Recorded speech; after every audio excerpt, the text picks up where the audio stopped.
Jadi leadership tidak identik dengan tadi namanya penjabatan. Jabatan ini adalah konsekuensi dari seorang yang punya leadership, maka dia diberikan kepercayaan untuk ngatur orang lain. Ya. Mindset yang betul-betul. Kalau memang tujuannya memang tidak suka melayani orang lain, melayani tadi, atau dia lebih mengejar tadi bagaimana mencapai profit sebanyak-banyaknya, maka harus dilihat kembali apakah betul pilihan karir menjadi ASN. Jadi teman-teman yang menyaksikan ini, saya harap para pelamar sih kebanyakan yang akan menyaksikan ini. Jadi ini momennya gitu teman-teman. Coba ditinjau kembali motivasinya apa, kenapa melamar CPNS, karena bukan kita bicara klise ya. Kadang-kadang kan generasi sekarang itu suka apa iya alasannya saya ingin mengabdi pada negara atau apa.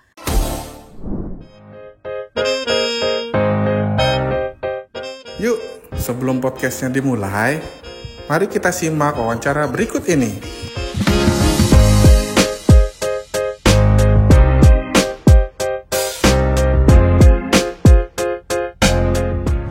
Nah, untuk memenuhi kebutuhan kompetensi yang banyak itu, maka ke depan diperlukan kolaborasi.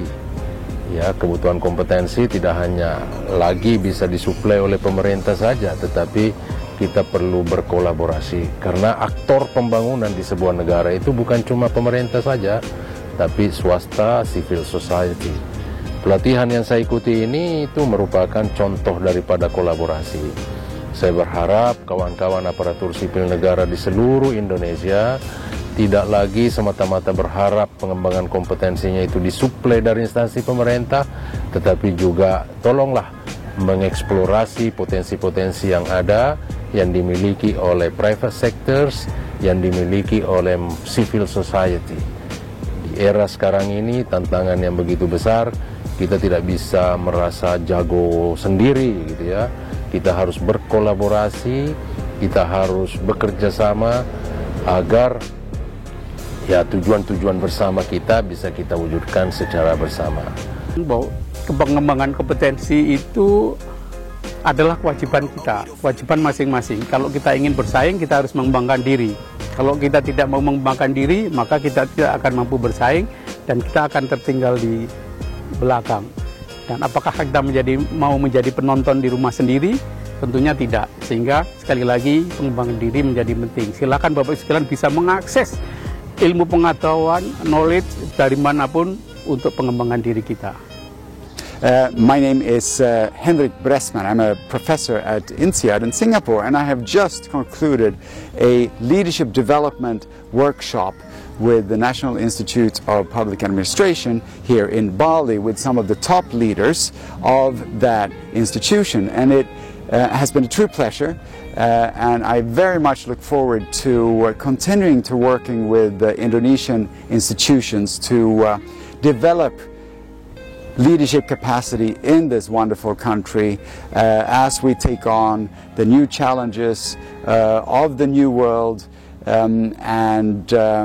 I am very optimistic about our...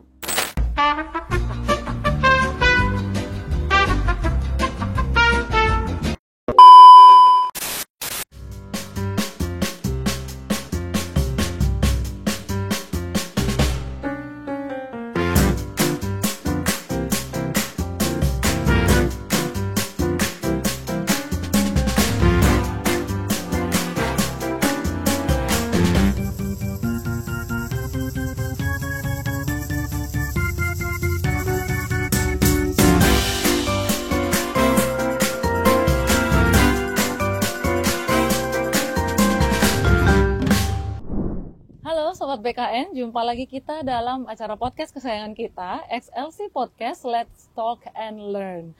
Well, Sobat BKN, pada hari ini kita berkesempatan berbincang-bincang dengan narasumber yang sangat menarik. Hari ini telah hadir bersama saya, PLT Kepala Lembaga Administrasi Negara, Bapak Muhammad Taufi. Apa kabar ya, Pak? Baik, Mbak. Sehat ya? Om Swastiastu kalau di Bali. Om Swastiastu. Iya. Ya. Jadi hari ini kebetulan ada kegiatan dari LAN ya Pak ya, bertempat di Bali. Ini Sobat BKN, jadi kebetulan dan mendapatkan kesempatan yang luar biasa nih, kita dari tim Kanrek 10 BKN Denpasar bisa berbincang-bincang dengan Pak Taufi pada hari ini. Dan seperti biasa, saya Agung Acinta yang akan membantu podcast kita pada hari ini. Nah, Pak Taufi, apa kabar nih? Sehat? Alhamdulillah. Om Swastiastu. Om Swastiastu di Bali. Ini kita pertama kali podcastnya ini di outdoor, Pak. Outdoor, ya. Jadi angin sepoi-sepoi, menyatu dengan alam, pemandangannya segar, hijau. Mudah-mudahan nih isi podcast ini bisa menyegarkan pikiran dan menginspirasi. Menginspirasi teman-teman sobat BKN yang nonton podcast ini. Oke, sobat BKN, jadi pada hari ini itu dan sampai 3 hari ke depan ya Pak ya, kebetulan ada acara dari LAN yaitu Indonesian Public Sector Leadership Program, benar ya Pak ya, yang diadakan tanggal 1 sampai 3 Oktober bertempat di Bali. Nah, kita akan ngobrol-ngobrol nih sobat BKN tentang leadership program dari LAN itu seperti apa. Tapi sebelum itu, Pak Taufi, karena sobat BKN kita tuh biasanya taunya BKN nih. Nah, kita pingin sobat BKN kita nambah wawasannya kali ini di podcast ini. Jadi Bapak boleh diceritakan dong ini LAN itu secara singkat mungkin seperti apa, mungkin perannya di lembaga pemerintah atau dalam hal urusan aparatur sipil negara. Kemudian ini kan kegiatannya bekerja sama dengan Tanoto Foundation dan INSEAD ya. Mungkin boleh di-sharing juga sedikit kenapa dengan dua instansi tersebut begitu. Silakan Pak. Ya, baik, terima kasih Mbak Agung. Jadi program ini adalah sebuah program yang didesain untuk memperkuat kolaborasi para pemimpin-pemimpin di sektor pemerintahan ya, di mana sekarang kita mempunyai tanggung jawab untuk melanjutkan program reformasi birokrasi ya. Jadi kita sudah menjalankan kurang lebih 15 tahun dari Perpres 81 2010 dan ini menjadi penting pesan bagi para leader bahwa tidak pernah akan ada sebuah reform tanpa peran kepemimpinan. Nah, ini yang menjadi kunci. Reform tidak bisa cukup dengan teknologi atau dengan peraturan, ya itu penting peraturan dan teknologi, tetapi faktor paling utama adalah kepemimpinan. Nah, ini kita dengan INSEAD ini adalah salah satu business school yang tinggi ya ratingnya di dunia ini ya, bersama dengan MIT, Harvard ya, Stanford ya, dan kita juga kolaborasi juga dengan kawan-kawan, ada BKN, ada dari Bappenas dan Kementerian Dalam Negeri, karena instansi-instansi ini adalah pemain utama, motor untuk menggerakkan reform di Indonesia bersama Menpan. Teman, kebetulan kawan-kawan Menpan hari ini ada banyak kesibukan, ya ada beberapa event nasional, besok ada Sakib Awards, sehingga kawan-kawan akan nyusul mungkin yang batch yang kedua gitu ya. Nah, terkait dengan apa LAN ini ya, LAN ini bagian dari penanggung jawab utama di dalam kebijakan manajemen ASN bersama BKN, bersama Menpan. Kemarin sebelum ada Undang-Undang 2023 ya, bersama KSN ya, LAN, BKN, Menpan, KSN adalah instansi yang tanggung jawab di dalam mengelola kebijakan terkait ASN. Nah, sekarang dengan undang-undang yang baru ya, LAN bertanggung jawab di dalam untuk pengembangan kapasitas dan pembelajaran para ASN ya. Kemudian BKN bertanggung jawab dalam pelayanan administrasi kepegawaian, dan Menpan bertanggung jawab dalam kebijakan untuk manajemen ASN. Jadi ini 3 institusi yang menjadi kunci, yang menjadi inti di dalam pengelolaan ASN seluruh Indonesia. Ya, jadi itu sobat BKN sudah mulai mengenal ya, walaupun secara umum sedikit, tapi bisa dicari tahu lebih lanjut. Yang jelas LAN, BKN, Menpan itu bertiga instansi yang tiga serangkai yang berperan dalam pengelolaan manajemen ASN gitu, dari sisi pelatihannya, kemudian pelayanan manajemen dan administrasi kepegawaian, juga terkait kebijakan ya. Jadi ini sobat BKN yang mau melamar CPNS nih terutama harus paham gitu, harus coba mulai mengerti instansi-instansi pemerintah yang ada. Eits, sebelum dilanjut podcastnya, Mari kita simak wawancara para deputi Lembaga Administrasi Negara.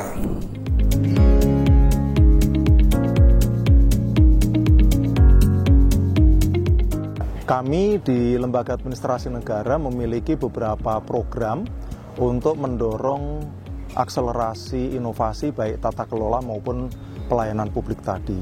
Yang pertama, kami terus-menerus memperkuat aspek SDM-nya. Jadi para ASN kita latih menjadi agen-agen perubahan, menjadi champions of innovation untuk bisa melakukan inovasi di instansinya atau menjadi fasilitator inovasi di instansi lain. Ini yang pertama. Yang kedua, kami juga punya program pendampingan yang kami sebut sebagai program laboratorium inovasi. Nah, sampai tahun 2024 ini sudah lebih dari 120 kabupaten kota yang kami dampingi dengan menghasilkan sekitar 12.000 inovasi yang tersebar di seluruh pelosok penjuru negeri ini. Dengan program laboratorium inovasi ini, kita berharap yang pertama akan muncul kesadaran dan kemauan untuk berinovasi. Karena inovasi itu bukan hanya soal teknis bagaimana cara berinovasi, tapi lebih kepada bagaimana kita punya mindset yang tepat untuk berinovasi, punya kegigihan dan punya ketangguhan untuk berinovasi. Nah, itu yang kita sebut sebagai tahap drum up. Yang kedua adalah setelah kita bisa membangun kesadaran berinovasi itu, maka kita akan lakukan upaya mengenali problematika organisasi. Kita akan melihat apa sesungguhnya masalah yang dihadapi, kemudian area mana yang bisa kita lakukan perbaikan, dan prioritas apa yang harus kita kerjakan. Nah, ini akan kita lakukan dengan teknik berpikir kreatif. Jadi, melakukan sesuatu yang berbeda dari biasanya. Ini yang kita sebut sebagai teknik berpikir kreatif. Nih, dan ini kita sebut sebagai tahap diagnose. Tahap ketiga dari program laboratorium inovasi itu adalah desain. Desain adalah mencoba menurunkan ide kreatif tadi yang sudah kita peroleh di tahap kedua itu ke dalam sebuah rencana aksi yang akan kita implementasikan. Nah, maka setelah desain kita masuk ke tahap yang keempat, yaitu deliver. Deliver adalah melakukan, melaksanakan, mengimplementasikan apa yang sudah kita tuangkan di dalam rencana aksi inovasi. Dan setelah ada implementasi tentu akan ada hasilnya. Dan hasil itu harus dipastikan bisa direplikasi. Maka tahap kelima kita punya program yang namanya adalah display. Display adalah sebuah event yang berisi tentang upaya untuk mempromosikan inovasi, untuk menjadikan inovasi itu sebagai habit, untuk menjadikan inovasi itu sebagai kebiasaan bagi instansi yang bersangkutan maupun bagi lingkungan yang lebih luas. Itu program-program yang dilakukan oleh LAN selama ini untuk mendorong inovasi terutama di pemerintah daerah.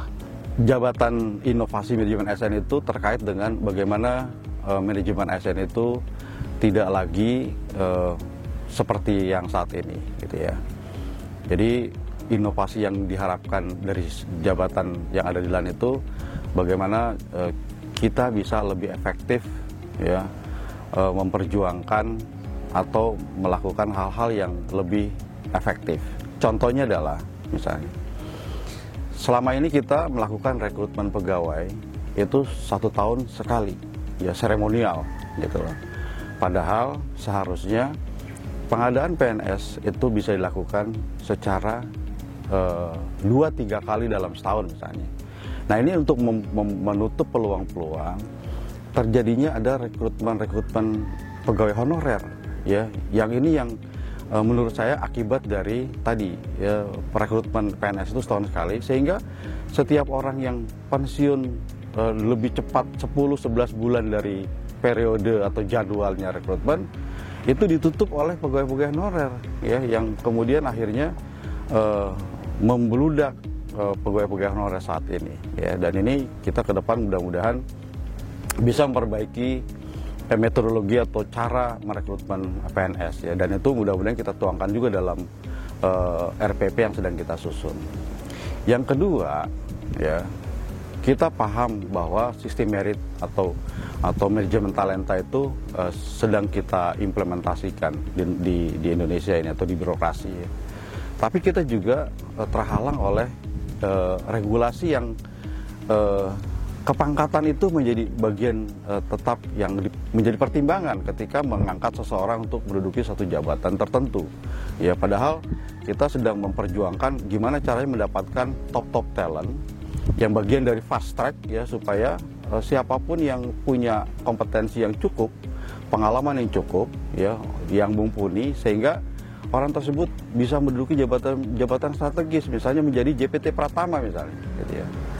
Tapi karena pangkat menjadi bagian dari persyaratan, sehingga itu pun juga penghalang untuk mendudukan orang-orang yang profesional untuk menjadi pejabat tertentu. Ya, sehingga inovasi yang kita tawarkan adalah bagaimana supaya mereka yang cukup mumpuni atau cakap untuk duduk dalam suatu jabatan tersebut, regulasinya tidak lagi mengatur kepangkatan tersebut secara formal gitu ya. Nah, bisa juga misalnya kalau itu menjadi persyaratan, itu ada mekanisme reward ya, yang bisa didapat oleh seseorang ketika diukur kompetensinya atau kualifikasinya ya. Kemudian pangkatnya bisa mengikuti. Artinya pemerintah bisa memberikan kepangkatan istimewa kepada seorang tertentu yang punya talent-talent yang memang mumpuni gitu. Sehingga ketika mereka sudah waktunya kita dudukan dalam suatu jabatan, pangkatnya sudah bisa sesuai dengan persyaratan administrasi gitu ya. Nah, yang berikutnya adalah juga kita ini sekarang memasuki birokrasi yang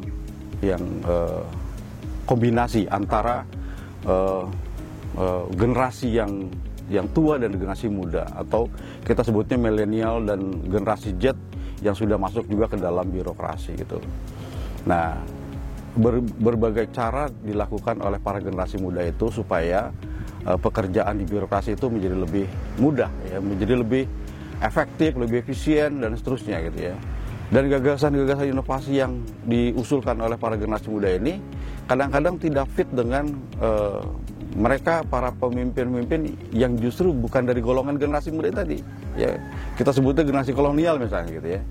Yang memang perlu effort yang cukup tinggi untuk bisa bagaimana memfitkan antara yang diusulkan dengan tadi keinginan dari para pemimpin yang sekarang itu mereka kita sebut generasi kolonial gitu ya, generasi yang tua di atas 50 tahun itu gitu ya. Nah, ini tantangan yang menurut saya cukup berat ya, yang harus kita ambil kita menjadikan jalan keluar yang supaya antara kebutuhan pimpinan yang di atas 50 tahun itu kemudian juga bisa sesuai dengan kebutuhan-kebutuhan atau keinginan para generasi muda yang menurut saya udah lebih dari 50% ya, generasi milenial dan generasi Z itu ada di birokrasi gitu ya. Mereka generasi milenial dan generasi Z itu mereka yang inginnya serba cepat, serba praktis dan digitally mindset gitu.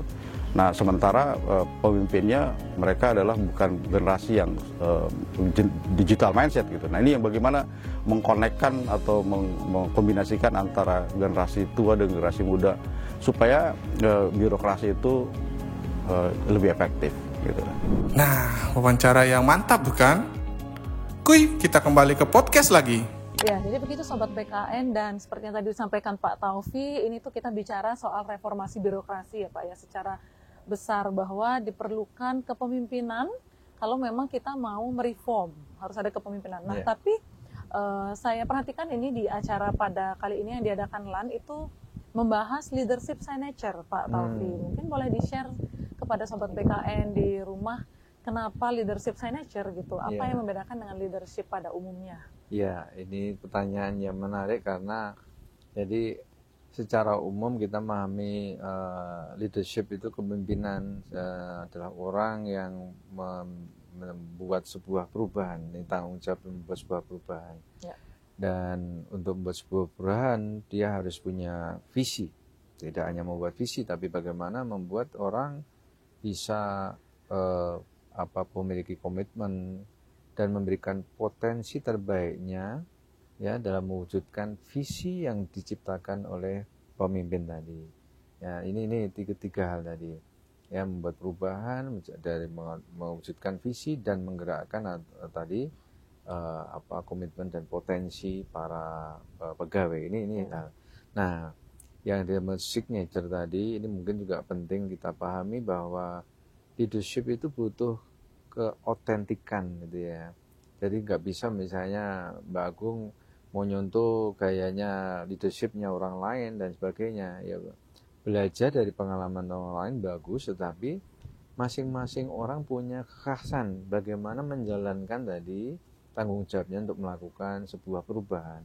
Bagaimana dia kemudian mengembangkan potensi orang-orang yang dipimpin. Jadi signature dalam hal ini bahwa orang harus melihat sendiri ya bagaimana sebuah calling, sebuah panggilan dirinya ya, dan bagaimana dia mengembangkan dirinya ya menjadi dirinya.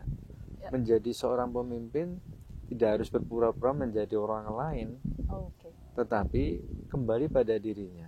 Nah, ini sangat penting ketika kita bicara konsep leadership tadi.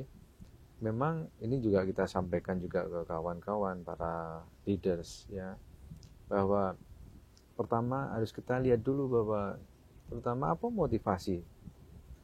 motivasi dia memimpin orang lain ya. Ini sangat penting ya untuk meyakinkan atau juga memperkuat fondasi paling dasar ya dari setiap leader, yaitu sebuah panggilan untuk memberikan kesejahteraan bagi orang lain, sebuah panggilan untuk menjalankan tanggung jawab kepada orang lain, pada organisasi kita. Ketika kita ingin menjalankan fungsi sebagai leaders di setiap organisasi, kalau motivasinya untuk mencari ketenaran, mencari uang, mencari pujian, pasti tidak akan lama dia. Ya, artinya tidak akan lama dalam arti peran kepemimpinannya tidak akan bisa berkembang. Ya, nah ini yang sangat penting. Setiap leader ya ini punya sebuah motivasi yang murni, yang paling mendasar, yaitu dia merasa punya tanggung jawab terhadap orang lain, punya tanggung jawab untuk kesejahteraan orang lain sekitarnya. Ya, nah sehingga tadi ketika dia diberikan kemudian kewenangan jabatan, maka dia bisa menggunakan jabatannya tadi untuk kesejahteraan orang banyak. Nah, sebaliknya ketika dari awal motivasinya tadi mencari sesuatu tadi yang bukan untuk mensejahterakan atau ya memberikan kemanfaatan bagi orang lain, maka ini akan menjadi sebuah bumerang, karena kewenangan yang semakin besar dimiliki oleh seorang leader ini akan menjadi pintu baginya tadi akan melakukan tadi tindakan korupsi, penyalahgunaan wewenang dan seterusnya. Jadi ini yang disebut dari signature tadi adalah bahwa kembali pada motivasi yang paling mendalam dan kemudian menjadi leader adalah mengalir ya, bagaimana tadi mengalirkan motivasi tadi melalui skill, karakter dia ya. Nah, misalnya contohnya orang introvert nggak bisa jadi ekstrovert. Ya, apakah orang introvert nggak bisa jadi leader? Bisa jadi leader juga, ya. Tetapi yang salah ketika dia introvert, orangnya pendiam, ketutup, kemudian dia tiba-tiba pengen jadi orang ekstrovert, maka dia akan kesulitan. Dia tidak menjadi dirinya sendiri. Ya, nah ini yang penting tadi. Jadi ini penting untuk kawan-kawan sahabat PKN semuanya, ya, karena sebenarnya yang disebut dengan leaders, ya. Bukan jabatan. Jabatan ini hanya sebagai alat dia menjalankan tanggung jawab bagi orang lain. Ya. Nah, apa sebenarnya esensi leadership tadi? Kembali tadi yang rasa tanggung jawab terhadap sesama, kemudian dia mengingin sebuah perubahan. Ada sebuah cita-cita yang mulia yang kemudian dia akan lakukan tadi bersama orang-orang di sekitarnya, dan itu bisa dilakukan oleh semua orang, termasuk kawan-kawan CPNS ketika nanti menjadi PNS, itu bakat leadership-nya harus dikembangkan. Bagaimana mengembangkan bakat leadership? Mulai dari awal peduli pada orang lain, peduli pada apa yang menjadi concern organisasi, dan semua leader akan siap memberikan sesuatu yang lebih dari dirinya untuk orang lain. Itu ya yang penting dipahami oleh kawan-kawan ASN muda. Semua bisa menjadi berkarir pada puncaknya kalau dia mengasah dari kemampuan leadership. Jadi leadership tidak identik dengan tadi namanya penjabatan. Jabatan ini adalah konsekuensi dari seorang yang punya leadership, maka dia diberikan kepercayaan untuk mengatur orang lain. Ya. Ini menarik sekali. Jabatan is the consequence.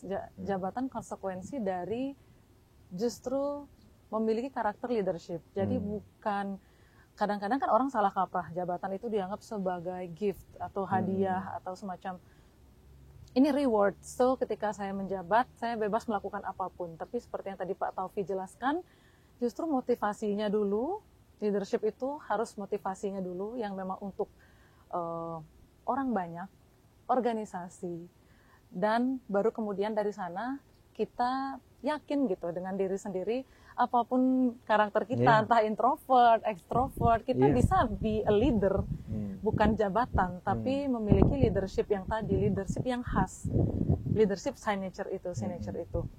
Ini menarik sekali Pak Taufi. Tadi juga Bapak sudah mengaitkan dengan CPNS. Jadi kebetulan ini Sobat BKN seperti yang kita tahu, kita memasuki masa-masa seleksi calon aparatur sipil negara. Sesuatu yang ini saya tahu animo masyarakat sangat besar. Entah apa motivasinya. Jadi apapun itu, seperti yang tadi Pak Taufi jelaskan, leadership tidak hanya ketika menjabat, tapi bahkan ketika teman-teman akan berkomitmen untuk melayani masyarakat. Nah itu dia poin yang penting. Poinnya penting. Nah, kalau dari sisi itu, Pak, ini kita kan merekrut di awal, kita merekrut dengan katakanlah CAT, Computer Assisted Test yang dilaksanakan BKN. Ada tes tertulis, ada tes komputernya, ada tes TIU, intelijensianya, ada tes karakteristik pribadi juga, ada tes wawasan kebangsaan. Nah, dari sudut pandang Pak Taufi juga dari institusi LAN gitu, sebenarnya idealnya kita sudah menyaring leadership seseorang itu di rekrutmen awal, atau memang nanti baiknya dia dikembangkan gitu sambil berjalan. Jadi ketika sudah dapat SDM-nya dengan kualifikasi kompetensi tertentu gitu, kita belum bicara leadership-nya gitu, baru kemudian dikembangkan gitu. Atau sebenarnya kita bisa saring itu dari awal gitu, apa dia ada kualitas leadership atau tidak. Jadi ini yang sering namanya talent overrated. Talent overrated. Talent overrated itu artinya begini, orang itu selalu mengandalkan bahwa orang akan berkarir tinggi karena memang dia orang bertalenta. Itu salah. Ya. Oke, ini menarik. Karena leadership ini prinsipnya adalah are made not born.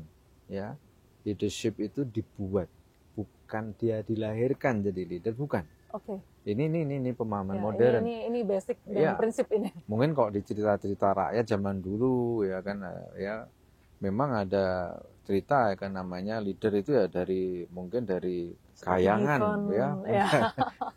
Jadi dia memang dapat tugas lah ya, kalau di Bali istilahnya memang dari dewa-dewa dan sebagainya. Born to be a leader. Ya.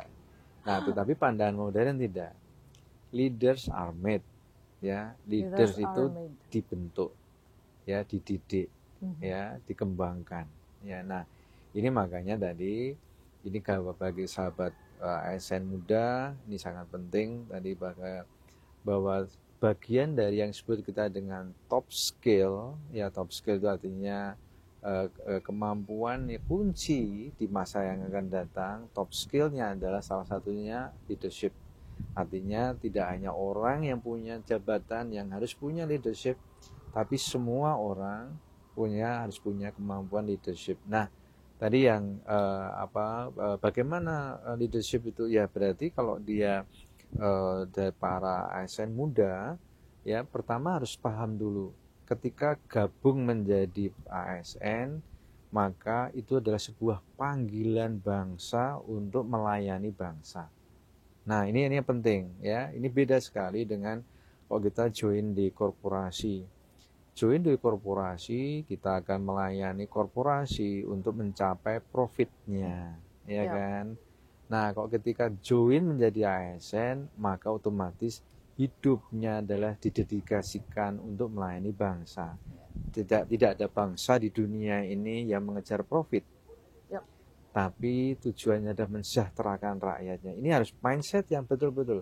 Kalau memang tujuannya memang tidak suka melayani orang lain, melayani tadi, atau dia lebih mengejar tadi bagaimana mencapai profit sebanyak-banyaknya, maka harus dilihat kembali apakah betul pilihan karir menjadi ASN.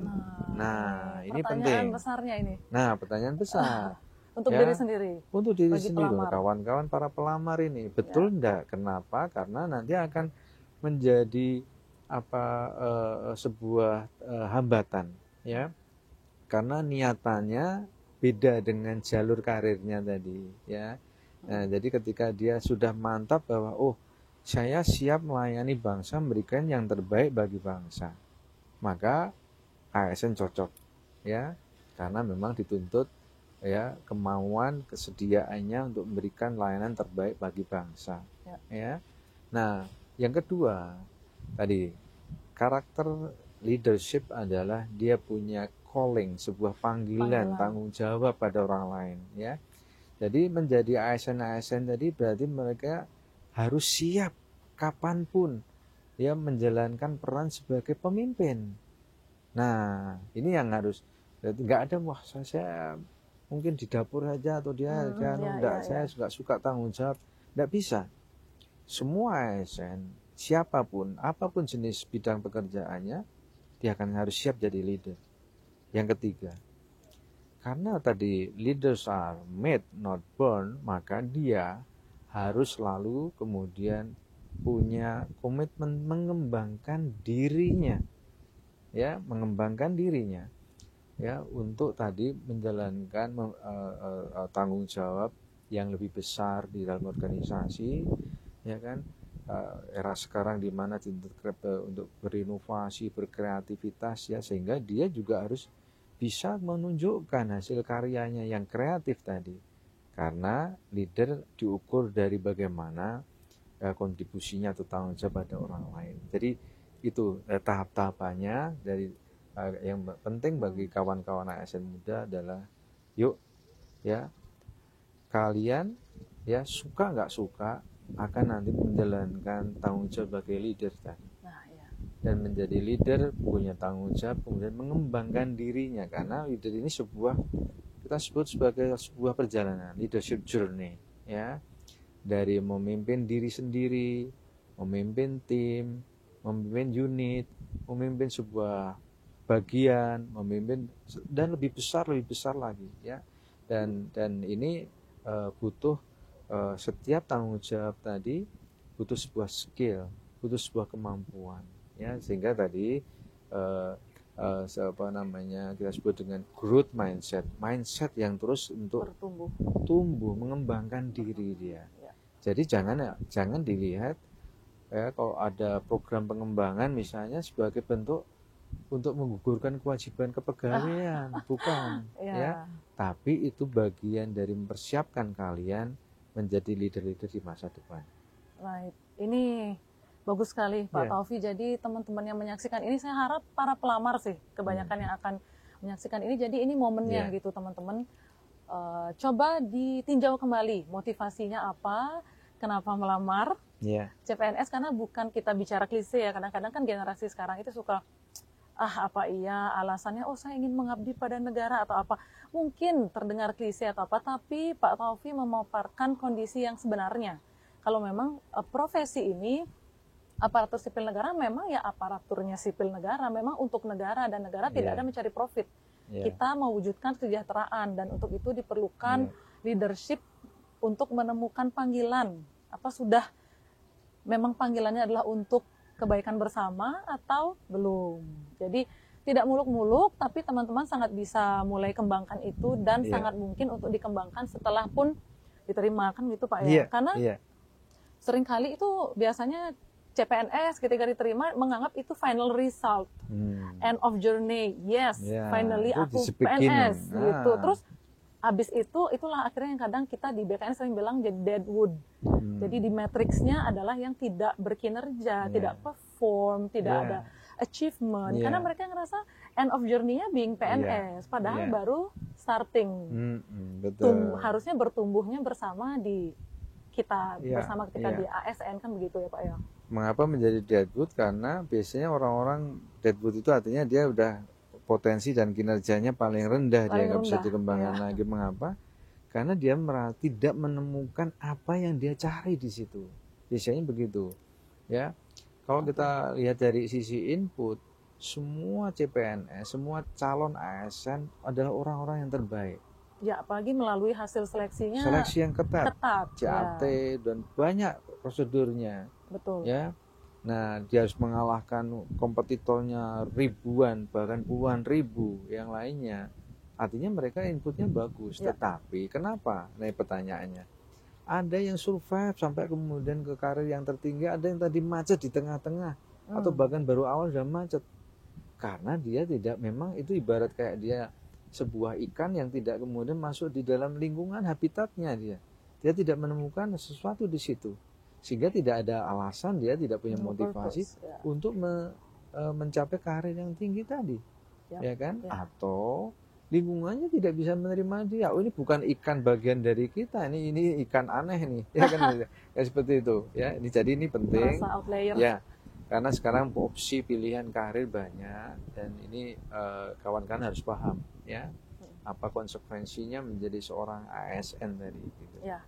Nah, sekarang karena kita bicara ketika seorang telah jadi PNS, gitu, ada program dia bertumbuh, berkembang dan harus rajin-rajin dan inisiatif untuk mengembangkan diri. Mungkin kalau dari LAN, Pak Taufi, apakah ada program-program terkait hal tersebut? Ini kan kadang di awal mereka punya motivasi, kemudian seiring berjalannya waktu, motivasi seseorang bisa memudar dan lain sebagainya. Kemudian juga ini kan kita lagi alih jabatan ke fungsional juga ini yang sedang berjalan gitu loh Pak. Sekarang sedang berbondong-bondong menjadi jabatan fungsional. Mungkin kadang-kadang sering terbersit ketika menjadi jabatan fungsional ya sudah, berarti saya hanya fokus dengan pekerjaan fungsional itu saja, tidak usah memikirkan bagaimana di organisasi, hierarki dan leadership. Kadang ada mindset yang saya rasa melenceng ke sana. Mungkin apa dari LAN ada program atau pelatihan tertentu yang arahnya leadership even walaupun di JF gitu.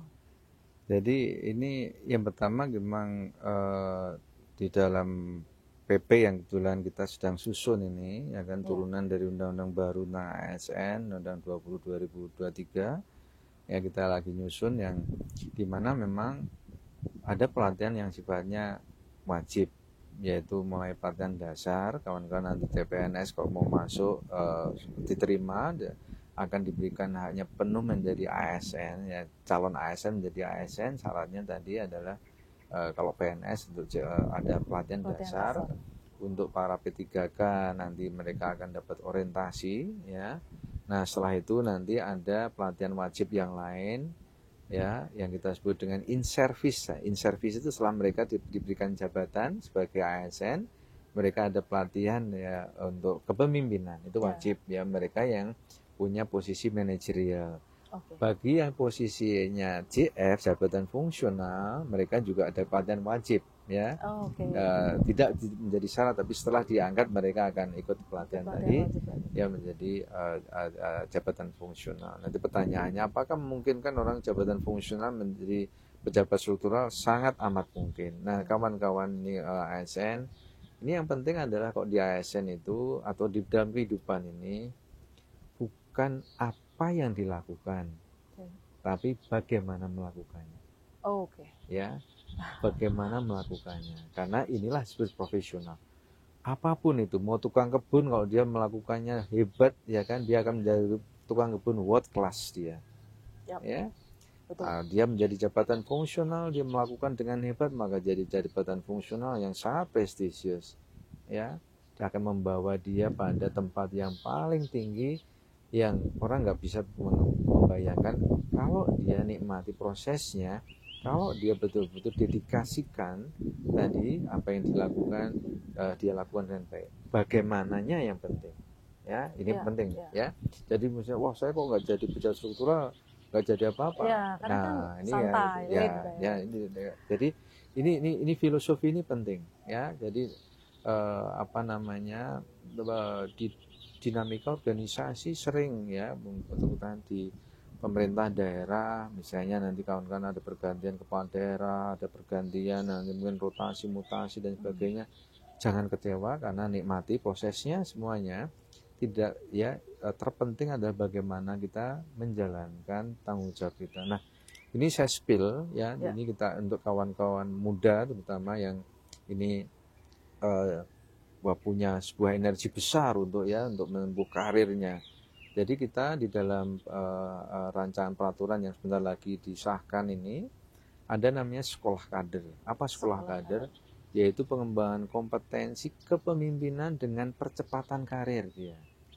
Ya, contoh misalnya kalau seorang itu untuk menduduki taruh aja misalnya jabatan apa namanya, mungkin administrator ya, butuh pengalaman misalnya 5 tahun, cukup itu 1 tahun.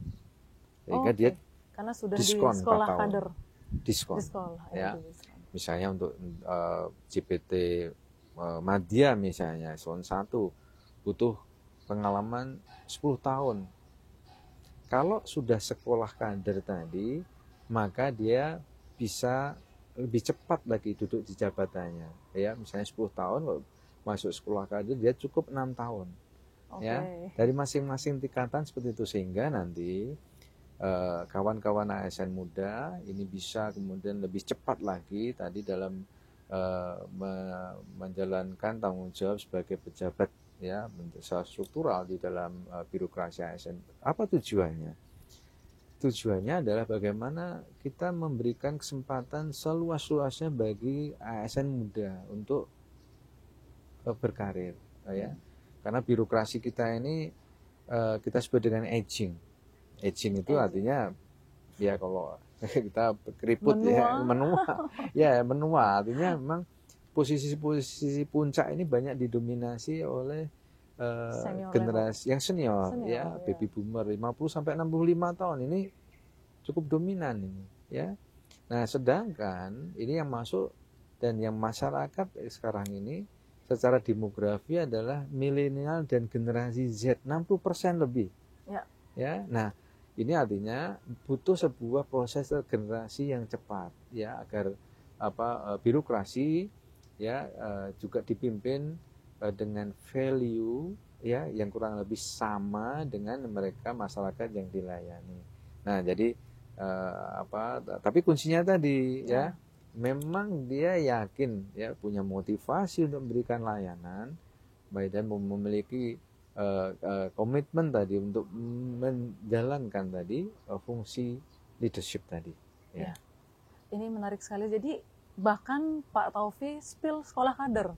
Sobat BKN ini, jangankan Sobat BKN yang belum jadi aparatur sipil ya, saya sudah ASN pun langsung tertarik gitu dengarnya, wah didiskon. Jadi pengalamannya digantikan dengan pendidikan dalam tanda kutip. Jadi karena tadi leaders are made, jadi sekolah kader ini peran di sana. Ya tentunya harus kinerjanya bagus, perilakunya bagus ya, memang punya prestasi ya kan, sehingga tadi namanya di sekolah kader dengan istilahnya kalau di sekolah itu program Axel ya, akselerasi.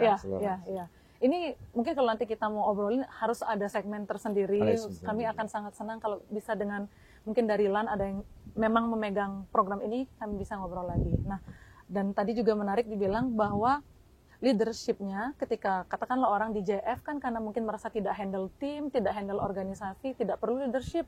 Saya nggak mimpin siapa-siapa ibaratnya gitu. Tapi kan sudah Pak Taufik jelaskan Sobat BKN, ini adalah memimpin diri sendiri.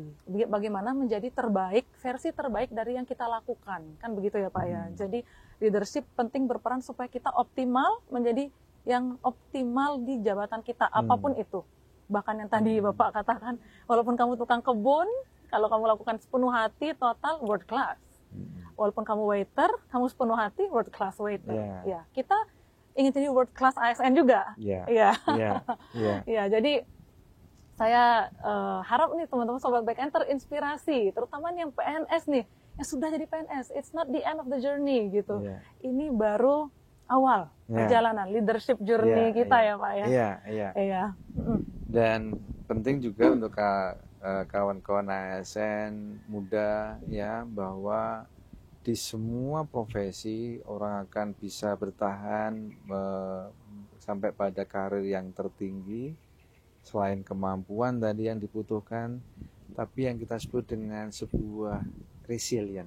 Ya, resilient itu ketahanan diri. Ya, ini seringkali kan misalnya anak muda ini kok dimarahi langsung ngambek dia. Ya.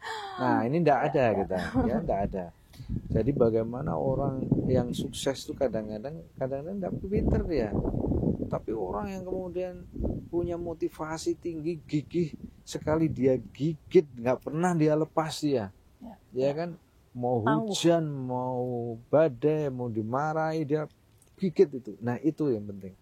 Ya, ini kunci ya, bagaimana kita akan berkarir dengan baik ya di ASN, di semua bidang, semua pekerjaan. Kalau kita punya namanya self resilient atau mental resilient ya, kuat. Mental yang kuat. Iya. Betul. Ya, nangis enggak apa-apa, tapi besok bangkit lagi. Bangkit lagi. Jatuh enggak apa-apa, besok bangun lagi. Itu champion ya, itu mental juara begitu. Boleh dia jatuh 100 kali tapi bangun 1000 kali dia. Ya. Tapi kalau mental loser tadi, ya dia baru dimarahi jatuh enggak bangun-bangun lagi dia, dipukul sekali enggak bangun-bangun lagi. Nah, ini yang penting ya kan. Tadi tidak semua kita lihat petinju-petinju hebat, semua pengusaha-pengusaha hebat, semua profesional yang hebat, dia gagal dan dia akan bangkit lagi karena kegagalan tadi ini sebuah pelajaran untuk dia menjadi lebih kuat lagi. Ya, betul. Itu kebetulan ini kita sudah mendekati akhir sesi, Pak Taufi. Jadi jangan menyerah, teman-teman. Jadi jangan juga memandang leadership sebagai sesuatu topik yang jauh di awang-awang atau jauh dari diri kalian, Sobat BKN, karena seperti yang tadi telah disampaikan, leadership signature, be you, tapi leadership gitu. Tetap jadi dirimu, tapi tetap bisa memiliki leadership yang tidak hanya dilihat untuk memimpin tim, organisasi, tapi memimpin diri kalian sendiri untuk menjadi yang terbaik versi kalian. Karena dengan begitu kita yakin ya Pak ya, harapannya kita, pemerintah Indonesia, kita akan menuju ke kualitas ASN yang world class, akan jadi kualitas ASN yang tangguh, mentalnya kuat. Untuk teman-teman yang baru melamar, ayo ditinjau lagi motivasinya apa. Untuk yang sudah jadi PNS atau P3K, ASN, ayo dibangkitkan lagi motivasinya untuk be the best in you, gitu ya Pak ya, kurang lebih. Betul. Jadi acara ini tuh luar biasa sekali. Acaranya LAN juga luar biasa. Tidak heran ya, nggak mengangkat leadership, sudah terjawab Sobat BKN. Dan untuk itu mungkin kita sudah banyak mengulik tentang leadership. Terima kasih banyak Pak Taufi. Matur suksma, kalau orang Bali bilangnya matur suksma sudah sharing. Kita ketemu lagi Sobat BKN di topik XLC Podcast lainnya. Sampai jumpa XLC Podcast. Let's talk and learn. Dah. Sukses semuanya. Sukses semua. Oke, terima kasih.